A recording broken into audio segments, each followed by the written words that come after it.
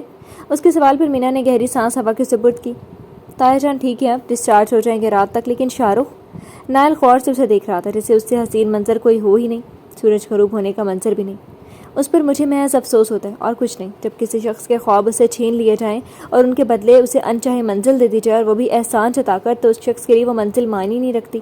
شاہ رخ کے لیے بھی معنی نہیں رکھتی تھی.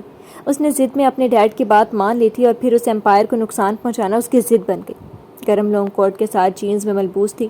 کھلے بالوں کو سائڈ مانگ نکال کر پن میں مقید کیا ہوا تھا. وہ اداس لہجے میں کہہ کر خاموش ہو گئی تھی جب اس کا ارتکاز ٹوٹا اور وہ اب سیاہ ہوتے آسمان کو دیکھ رہا تھا جہاں تارے جگمگا رہے تھے. وقت سب ٹھیک کر دیتا ہے. وہ پتھر دلوں کو نرم کرنے کی بھی طاقت رکھتا ہے.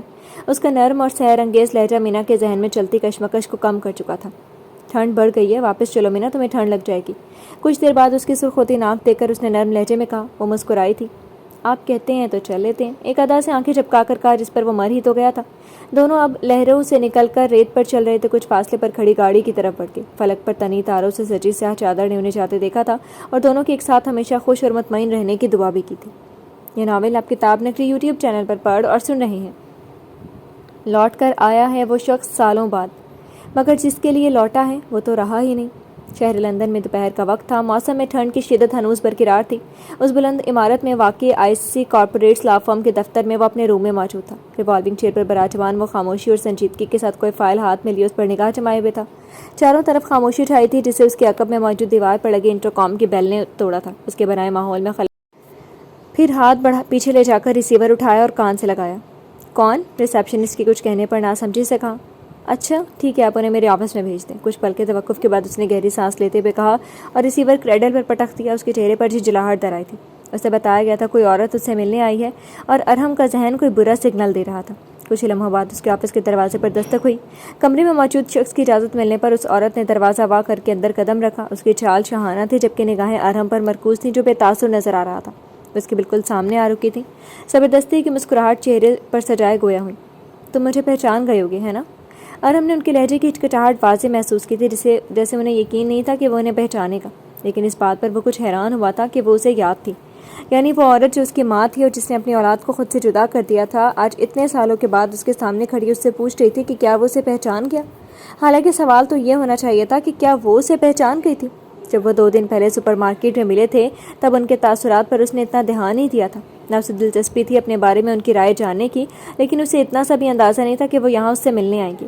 انہیں یہاں دیکھ کر اسے خوشی تو قطعی نہیں ہوئی تھی کہ اب اس خونی رشتے کے لیے اس کے دل میں کوئی گنجائش نہیں بچی تھی اور اس کی نوبت سامنے موجود ہستی کی وجہ سے ہی آئی تھی.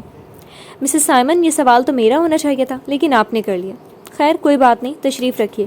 شاہانہ انداز سے وہ گویا ہوا تھا. دائیں جانب رکھے صوفوں کی طرف اشارہ کیا تو وہ ایک نگاہ اس نیلے سرمئی سوٹ میں ملبوس خوبرو جوان مرد پر ڈالتی اس طرف بڑھ گئی. انٹرکام پر اپنی سیکرٹری کو کچھ ہدایات دے کر وہ ان کے سامنے صوفے پر براجمان ہو گیا تھا. جین کی نگاہیں اس کے چہرے سے ہٹ نہیں رہی تھی. سالوں بعد جو دیکھ رہی تھی یہ وہ ارحم نہیں تھا جسے وہ اس کے بچپن میں یتیم خانے چھوڑ کر گئی تھی. یہ ارحم تک بجی اور مضبوط شخص، ایک کامیاب وکیل تھا.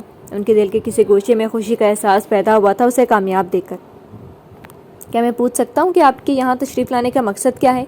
ارحم کئی ثانیوں سے ان کی خاموش نگاہیں اپنے چہرے پر محسوس کر کے سنجیدگی سے گویا ہوا. انہوں نے خشک لبوں پر زبان پھیری اور اس کی جانب دیکھا. ذہن سے تمام الفاظ نکل گئے تھے جیسے سمجھ نہیں آ رہا تھا کہ کیا بات کریں. انہیں وہ خود سے صدیوں کے فاصلے پر محسوس ہو رہا تھا. میں تم سے کچھ عرصے سے ملنا چاہ رہی تھی لیکن ہمت نہیں کر پا رہی تھی. پھر روہن نے تمہارے بارے میں بتایا تھا اور اس دن تم سے ملاقات کے بعد میں خود کو مزید روک نہیں سکی، اس لیے ملنے آئی ہوں. لہجے کو مضبوط رکھنے کی کوشش کی تھی. ارحم بے تاثر لہجے چہرے میں اس کی آنکھوں میں دیکھ رہا تھا. اس سے پہلے کہ وہ کچھ کہتا دروازے پر دستک کی آواز ہوئی اور ارحم کی اجازت سے پیون اندر داخل ہوا اور 2 کافی کے کپ سینٹرل ٹیبل پر رکھ کر چلا گیا. ارحم کپ میں سے نکلتے دھوئیں پر نگاہ جمائے گویا ہوا. آپ کیوں ملنا چاہتی تھی مجھ سے؟ ہمارا تعلق تو کب کا ختم ہو چکا. اس بات پر جین نے بے یقینی سے اس کی جانب دیکھا جیسے وہ اس کی توقع نہ کر رہی ہوں. انہیں لگا تھا کہ جب وہ اس سے اتنے عرصے بعد ملیں گی تو ارحم انہیں دیکھ کر خوش ہوگا. اس سپر مارکیٹ میں اس کے لا تعلق رویے کے بعد بھی وہ اس سے یہ توقع کر رہی تھی، لیکن جو پہلا تاثر تھا وہی اب بھی تھا. تعلق کیسے ختم ہو سکتا ہے؟ ماں ہوں میں تمہاری، مانتی ہوں تمہیں خود سے دور کر دیا تھا، لیکن رشتہ ایسے ہی تو ختم نہیں ہو سکتا نا. اس کے خفقے بھرے لہجے پر کافی کے گھونٹ لیتا ارحم کے ہونٹوں کو ایک خفیف اور پراسرار سے مسکراہٹ نہیں چھوا تھا. وہ کہہ رہی تھی کہ رشتہ ختم نہیں ہو سکتا جبکہ وہ تو سالوں پہلے خود سے سارے رشتے ناطے توڑ چکی تھی. اب جب اسے کوئی ضرورت ہی نہیں رہی تھی ان کی موجودگی کی تو وہ اس کے سامنے بیٹھی ماں ہونے کا حق جتا رہی تھی. رشتہ ختم نہیں ہو سکتا، لیکن اس کی اہمیت، اس کا احساس ختم ہو سکتا ہے جو برسوں پہلے ہی ختم ہو چکا ہے۔ میں نہیں جانتا کہ اتنے عرصے بعد آپ کا احساس کہاں سے جا گیا، لیکن اتنا بتا دوں کہ میرا احساس مر چکا ہے۔ جب مجھے لاوارث کر کے گئی تھی تب میرے پاس کچھ نہیں تھا، لیکن پھر خدا نے مجھے خونی رشتوں سے بہتر رشتے عطا کیے، جن کی بدولت میں اس مقام پر کھڑا ہوں جہاں ان لوگوں کی کوئی ضرورت نہیں رہی جو چھوڑ کر جا چکے تھے۔ اس لیے آپ سمجھ لیں کہ آپ کا کوئی بیٹا ارحم تھا ہی نہیں۔ سرد لہجے اور بھوری آنکھوں کی تپش نے ان کے دل کو جیسے جھلسا گیا تھا۔ سامنے پڑی کافی ٹھنڈی ہو رہی تھی، جبکہ وہ اب اپنی کافی کو حلق میں اتار چکا تھا۔ تم بدلہ لے رہے ہو؟ میں نے تمہیں چھوڑ دیا تھا اس بات کا؟ وہ اپنی سماعتوں پر یقین کرنا چاہ رہی تھی۔ ارحم اب کی بار صوفے پر دونوں ہاتھ جمائے آگے کہ وہ اور خود کو سرد لہجے میں مخاطب ہونے سے روک نہیں سکا تھا۔ نہیں تو میں تو محض اتنا چاہتا ہوں کہ آپ اپنی فیملی کے ساتھ خوش رہیں۔ ایک خواہش سی دل میں ہے، لیکن میں اپنی زندگی میں مطمئن ہوں، کیونکہ جو چلے جاتے ہیں وہ چلے جاتے ہیں۔ قدر ان کی کرنا چاہیے جو آپ کے ساتھ ہیں۔ ویسے بھی آپ کے شوہر کو بالکل اچھا نہیں لگے گا آپ کا مجھ سے ملنا، قطعی لہجے میں کہہ کر وہ کوٹ کے بٹنوں کو ٹھیک کرتا اٹھ گیا، جیسے ملاقات تمام کرنے کا اندیشہ دیا ہو۔ سامنے بیٹھی جین کو نہیں معلوم تھا کہ وہ ان کے بغیر اس دنیا میں سروائیو کر سکتا ہے، اور اسے اب اپنی ماں کی کوئی ضرورت نہیں رہی۔ احساس انہیں پشیمانی میں گھیرنے لگا تھا، لیکن اب اتنے عرصے بعد پشیمان ہونے کا کیا فائدہ جب اسے ماں سے کوئی سروکار ہی نہ ہو۔ وہ واپس اپنی کرسی پر جا کر بیٹھ گیا۔ وہ بھی بھاری دل کے ساتھ اٹھ گئی تھی۔ سینٹرل ٹیبل پر پڑی کافی ٹھنڈی ہو چکی تھی، جسے اس نے ایک نظر دیکھا تک نہیں تھا۔ وہ آخری الوداعی نگاہ اس پر ڈالتی باہر کی جانب بڑھ گئی۔ وہ ٹھیک ہی تو کہہ رہا تھا، جب اسے ماں کی محبت اور توجہ کی ضرورت تھی تب وہ نہیں تھی، اور اب اسے ضرورت نہیں رہی اور نہ ہی خواہش۔ ویسے بھی ارحم جانتا تھا کہ وہ محض اپنا گلٹ دور کرنے کے لیے یہاں ہی تھی۔ ان کے جانے کے بعد ارحم کو اپنا آفس اداسی میں گھرتا محسوس ہوا تھا، وہ اداسی جو اس نے خود اپنے لیے چنی تھی۔ یہ ناول آپ کتاب نگری یوٹیوب چینل پر پڑھ اور سن رہے ہیں۔ شہر قائد میں آسمان پر سیاہی نے اپنی جگہ بنائی تھی۔ خان ولا میں رات کا کھانا کھایا جا چکا تھا اور سب اپنے اپنے کمروں میں آرام کی غرض سے جا چکے تھے۔ وہ اپنے کمرے میں بیڈ پر بیڈ گراؤنڈ سے پشت ٹکائے پیر دراز کیے ہوئے تھا۔ گود میں لیپ ٹاپ رکھا تھا، جس کی اسکرین پر اس کی سرمئی ذہین آنکھیں جمی ہوئی تھیں۔ نائل بیٹا، تم فری ہو؟ دروازے پر دستک ہوئی تو اس نے سر اٹھایا۔ دروازے کی چوکھٹ پر زہیب صاحب کو اس وقت دیکھا تو چونکا اور چہرے پر ہلکی مسکراہٹ لیے انہیں اندر آنے کے لیے کہا تھا۔ جی بڑے بابا، آئیے نا۔ لیپ ٹاپ کی اسکرین گراتے سائڈ ٹیبل پر رکھتے وہ سیدھا ہو بیٹھا تھا۔ زہیب صاحب چہرے پر شفیق مسکراہٹ لیے اندر آئے تھے اور بیڈ پر اس کے سامنے ہی پیر لٹکا کر بیٹھ گئے۔ ان کے ہاتھ میں ایک فائل تھی، جبکہ نظریں ادھر ادھر گھمائے وہ جیسے الفاظ کھوج رہے تھے۔ کوئی ضروری بات ہے کیا؟ ان کے مضطرب انداز کو محسوس کر کے وہ تفکر سے گویا ہوئے تو وہ اسے دیکھنے لگے۔ وہ ان کے بھائی سے بہت مشابہت رکھتا تھا، لیکن دونوں کا اپنا اپنا الگ ہی چام تھا۔ دل میں خیال آیا تھا، بالآخر وہ گویا ہوئے۔ بیٹا، ایک بات میں کب سے سوچ رہا تھا کہ کتنا وقت گزر گیا اس واقعے کو۔ اب تم ٹھیک ہو؟ سب ٹھیک ہے، لیکن ایک بوجھ میرے وجود پر موجود ہے جیسے۔ نائل ان کی جانب دیکھتا بات سمجھنے کی کوشش کر رہا تھا۔ ان کا چہرہ دیکھ کر اسے اندازہ ہو رہا تھا کہ وہ کیا کہنا چاہتے ہیں۔ وہ یہ کہ تمہارے والدین کے جانے کے بعد ہم نے تمہارا ٹھیک طرح سے خیال نہیں کیا۔ تمہارے ڈیڈ کے بزنس پر تمہارا حق تھا جو تمہیں نہیں ملا۔ چلو تم اس وقت وہ سنبھال نہیں سکتے تھے، لیکن اب میرا ضمیر یہ گوارا نہیں کرتا کہ میں تمہارا حق مزید تلف کروں۔ جذباتی لہجے میں مخاطب ہوتے ہیں انہوں نے اس کی جانب وہ فائل بڑھائی جس میں موجود کاغذات اسد خان کے کاروبار کو ان کے بیٹے کے حوالے کیے جانے کی نشاندہی کر رہے تھے۔ وہ ان کے بڑے ہاتھ اور اس فائل کو چند ثانیے تک دیکھتا رہا، پھر نگاہ ان کی جانب کی جو اپنے ہاتھ سے فائل لیے جانے کا انتظار کر رہے تھے۔ کچھ دنوں پہلے جب انہوں نے یہ بات انم کو جب بتائی تو انہوں نے اعتراض تو کیا، لیکن ان کی دلیل سننے کے بعد ان کی بات مانتے وہ اپنی فطرت کے خلاف جاتے چپ ہو گئی تھی، اور زرمینہ بیگم اپنے بیٹے کے اس فیصلے سے خوش ہوئی تھی۔ اس نے ہاتھ بڑھا کر ان سے فائل لے لی، لیکن اگلے ہی لمحے وہ فائل پھر سے ان کے آگے رکھ دی تھی۔ ڈیڈ کے کاروبار پر بھلے میرا حق ہو، لیکن آپ نے اسے اس برے وقت میں بہت اچھے سے سنبھالا تھا، ایک طریقے سے اپنی کمپنی کے ساتھ ضم کر کے ٹھیک ہی کیا تھا۔ اس وقت مجھے اپنے ماں باپ کی کوئی بھی شے پر کسی اور کا حق جمانا پسند نہیں آیا تھا، لیکن پھر آہستہ آہستہ مجھے سمجھ آ گیا کہ ضرورت وقت بھی کوئی چیز ہوتی ہے، اسی لیے اب بھی یہ سب آپ ہی دیکھیں گے۔ چہرے پر نرمی لیے وہ انہیں دیکھ رہا تھا جو ایسے اسے ہی دیکھ رہے تھے۔ وہ حیران نہیں ہوئے تھے، کیونکہ وہ جانتے تھے کہ نائل ان سب چیزوں کے پیچھے نہیں رہا تھا۔ اگر اسے اپنے باپ کا کاروبار یا ان کی کمپنی واپس حاصل کرنی ہوتی تو وہ پہلے ہی کر چکا ہوتا، لیکن ایک بار بھی وہ یہ ذکر زبان پر نہیں لایا تھا، اور اس کی ایسی کوئی نیت بھی نہیں تھی۔ پھر بھی وہ چاہتے تھے کہ اس کی امانت اسے واپس لوٹا دی جائے۔ لیکن بیٹا، یہ تمہاری امانت ہے، انہوں نے مزاحمت کی جو اس نے نہیں سنی، لیکن اب میں یہ آپ کے حوالے کر رہا ہوں پھر سے، اور آپ جانتے ہیں میری اچھی خاصی فارم ہے جس سے ہٹ کر میں اس کمپنی کو وقت تو بالکل نہیں دے سکتا، تو ایسے میں اسے آپ کو اور شایان کو ہی سنبھالنا ہوگا۔ اب کی بار اس نے دلائل دیے، اس پر وہ مسکرا اٹھے۔ ٹھیک ہے، لیکن اس کمپنی کے 50% شیئرز تمہارے نام ہیں، یہ یاد رکھنا۔ اس نے انہیں مصنوعی خفگی سے دیکھا، جبکہ وہ اس کی خفگی کو نظر انداز کرتے اس کا شانہ تھپتھپا کر اس کے کمرے سے نکلے تو وہ سر جھٹک کر مسکرا دیا۔ اسے واقعی ان سے اس بات پر کوئی شکوہ نہیں رہا تھا، کیونکہ اسے رشتوں کی اہمیت کا احساس ہو چکا تھا۔ یہ ناول آپ کتاب نگری یوٹیوب چینل پر پڑھ اور سن رہے ہیں۔ زندگی ہر وقت ایک جیسی کبھی نہیں رہ سکتی۔ اگر مشکلات ہیں تو آسانیاں بھی ہیں، خوشیاں ہیں تو غم بھی ہیں۔ کبھی کسی شخص کی حکمرانی کا دور ہوتا ہے تو کبھی وہ شخص اپنے تخت پر کسی اور حکمران کو دیکھ رہا ہوتا ہے، اور کبھی کسی شخص نے کسی اور کے ساتھ کوئی زیادتی کی ہو تو وہ لوٹ کر اس کے پاس بھی آتی ہے، کیونکہ وقت پلٹ کر وار ضرور کرتا ہے۔ میر شاہ رخ کو قصر میر چھوڑے ایک ہفتہ ہو گیا تھا۔ وہاں بظاہر سب کی زندگی معمول پر تھی، لیکن یہ راحیلہ بیگم تھیں جن کو اپنے بیٹے کا غم خاموش تباہ بنا گیا تھا۔ وہ جانتی تھی کہ ان کا اکلوتا بیٹا غلط تھا، اس بات پر تو وہ واقعی اس سے ناراض تھے، لیکن وہ بیٹا تھا جس کی کوئی خیر و خبر کتنے دنوں سے انہیں نہیں ملی تھی۔ اپنے شوہر سے اس کے بارے میں وہ پوچھ نہیں سکتی تھیں، وہ اس کا نام بھی نہیں سننا چاہتے تھے، کیونکہ اس کی وجہ سے ان پر نیب کی کارروائی شروع ہو چکی تھی، جبکہ کئی ڈیلز کینسل ہونے سے کاروبار کا اچھا خاصا نقصان ہو رہا تھا۔ وہ چاہتی تھیں کہ وہ اسے آخری بار معاف کر دیں، لیکن کہنے کی ہمت مفقود تھی۔ اس گھر میں سب سے مضبوط پوزیشن ان کی تھی، جو فی الوقت بہت کمزور ہو گئی تھی۔ نفیسہ بیگم اور فضا انہیں سمجھاتے تھے کہ سب ٹھیک ہو جائے گا، اور سوہا بھی ان کے لیے اور اپنے بھائی کے لیے فکر مند رہتی تھی، جسے ان دونوں کا شاید کوئی خیال ہی نہیں تھا۔ آج بھی لیونگ روم میں وہ آزردہ سی بیٹھی تھی۔ نفیسہ بیگم اس کے ساتھ بیٹھی انہیں تسلی دے رہی تھیں، جبکہ فضا اور مینا ابھی شاپنگ کر کے گھر لوٹے تھے۔ جب فضا لیونگ روم میں انہیں بیٹھا دے کر وہیں چلی گئی، جبکہ ہاتھ میں شاپنگ بیگ پکڑے مینا کچھ دیر وہیں کھڑی رہی۔ اولاد کی دوری ماں باپ کو کیسا نڈھال کر دیتی ہے، اس کا اندازہ ان کی حالت سے واضح تھا۔ جو درد اس نے اور اس کے باپ نے سالوں برداشت کیا تھا، اب اس درد کا احساس انہیں ہو رہا تھا، اور یہ بات مینا پر واضح تھی، کیونکہ اب نہ اس سے سامنا ہونے پر نخوت سے سر جھٹکتی تھی اور نہ اس پر طنز کرتی تھی۔ اس نے ایک نظر ان تینوں خواتین پر ڈالی اور سرد آہ بھرتے سیڑھیاں چڑھتی اپنے کمرے میں چلی گئی۔ یہ ناول آپ کتاب نگری یوٹیوب چینل پر پڑھ اور سن رہے ہیں۔ رات گہری ہو رہی تھی۔ خان ولا میں رات کے کھانے سے فارغ ہو کر چائے کا دور چلا تھا۔ ایک ساتھ سب لیونگ روم میں بیٹھے شادی کی تیاریوں کے بارے میں ہی بات کر رہے تھے، ساتھ ہنس بول بھی رہے تھے۔ کچھ دیر پہلے محفل برخاست ہو چکی تھی، سب اپنے اپنے کمرے میں لوٹ گئے۔ شایان کسی بات پر چہرے پر مسکراہٹ لیے اپنے کمرے میں آیا تو بیڈ پر دراز سوہا پر نگاہ پڑی، جو کسی سوچ میں محو تھی۔ کیا ہوا؟ کیا سوچ رہی ہو؟ اس کے قریب جا کر پکارا کہ کچھ دیر پہلے ہی سب کے ساتھ وہ ہنس کر بات کر رہی تھی اور اب کسی بات پر پریشان نظر آتی تھی۔ وہ چونک کر اسے دیکھنے لگی۔ بھائی کے بارے میں سوچ رہی ہوں، گہری سانس لیتے جواب دیا، پھر واپس نظریں جھکا لیں۔ وہ اس کی فکر سمجھ گیا تھا، اس کے برابر میں پیر لٹکا کر بیٹھا اور اس کا ایک ہاتھ اپنے ہاتھ میں قید کر لیا۔ تم فکر مت کرو، سب ٹھیک ہوگا۔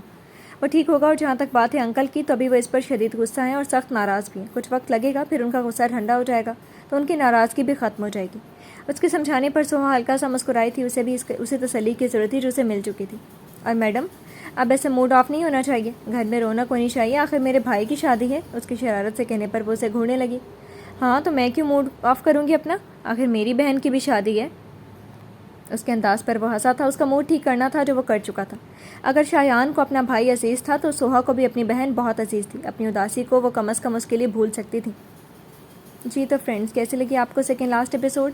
امید کرتی ہوں آپ کو پسند آئی ہوگی۔ کمنٹ سیکشن میں ضرور